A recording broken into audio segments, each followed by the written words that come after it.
जी।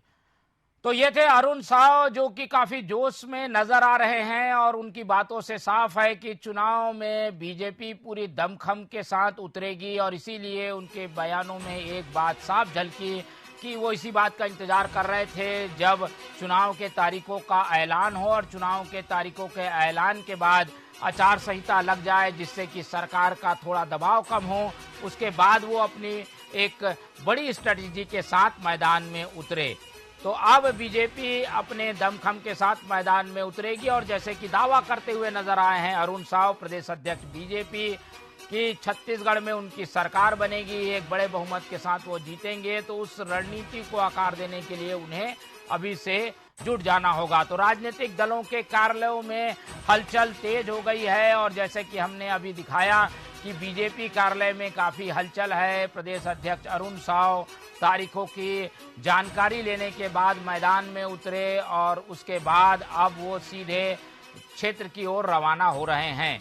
अब चलिए एक एक करके हम इस पूरे विश्लेषण को भी समझने की कोशिश करेंगे कि भाई चुनाव की तारीख तय होने के बाद राजनीतिक दलों का क्या कुछ अगला कदम होगा। तो अगला कदम क्या होगा, इसको लेकर हम जो है डिबेट भी करेंगे, जानने की भी कोशिश करेंगे। हमारे साथ विशेषज्ञ भी जुड़ेंगे, राजनीतिक विश्लेषण हमारे सामने रखेंगे। इसके अलावा हमारे साथ बीजेपी के भी जो है प्रवक्ता जुड़ेंगे और हम कोशिश ये भी करेंगे कि इन तारीखों के ऐलान के बाद चुनाव कार्यक्रम क्या क्या बीजेपी कांग्रेस बना रही है, इन सब बातों को भी जान सकें।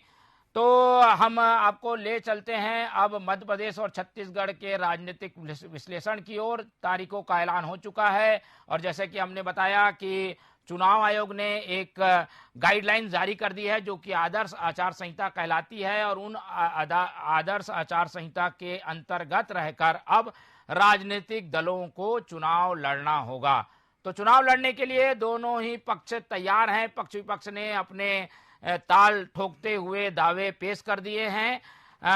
तो चर्चा को हम शुरू करेंगे। तो हमारे साथ कौन कौन मेहमान है पहले मिल लेते हैं, फिर चर्चा आगे बढ़ेगी।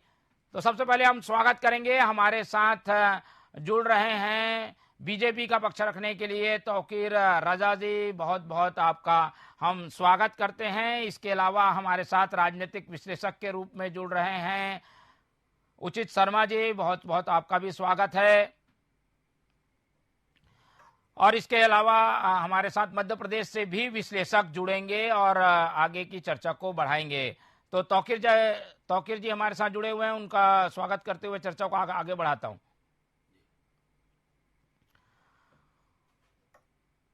चलिए तो एक बार फिर से आपको अवगत करा दूं चर्चा को शुरू करने से पहले कि अब तक हुआ क्या क्या है।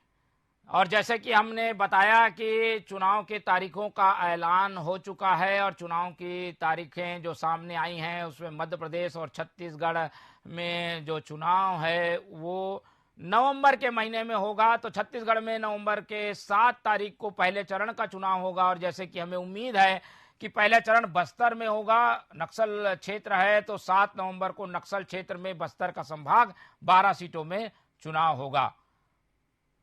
बाकी के सीटों में चुनाव दूसरे चरण में यानी दिवाली के बाद होगा। दिवाली का त्योहार बीच में आएगा और 17 नवंबर को दूसरे चरण का चुनाव होगा। तो दूसरे चरण का चुनाव जो है वो 17 नवंबर को होगा। मध्य प्रदेश में चुनाव एक चरण में होगा, बड़ा क्षेत्र है, 230 सीटें हैं वहां पर, लेकिन चुनाव वहां एक चरण में हो रहा है। छत्तीसगढ़ क्योंकि नक्सल प्रभावित क्षेत्र है इसलिए 2 चरण में चुनाव हो रहा है। तो 17 नवंबर वो तारीख है जहां मध्य प्रदेश में चुनाव होगा। राजस्थान जहां पर 23 नवंबर को चुनाव होगा। इसके अलावा मिजोरम और तेलंगाना में भी चुनाव है, 7 नवंबर 13 नवंबर को चुनाव होंगे। और जैसा कि हमने बताया कि नामांकन की तारीख भी घोषित हो चुकी है, उस पर भी हम आपको अवगत कराएंगे कि नामांकन कब से, कौन से तारीख से, किस प्रदेश में शुरू होगा। तो वो नामांकन की तारीख और नाम वापसी की तारीख भी आपको हम बताएंगे। तो चलिए इस पूरी चर्चा को शुरू करने के लिए अपने मेहमानों से जुड़ने की कोशिश करते हैं। हमारे साथ क्या मेहमान जुड़ गए हैं, एक एक करके चर्चा को शुरू करेंगे। वीडियो लगाओ।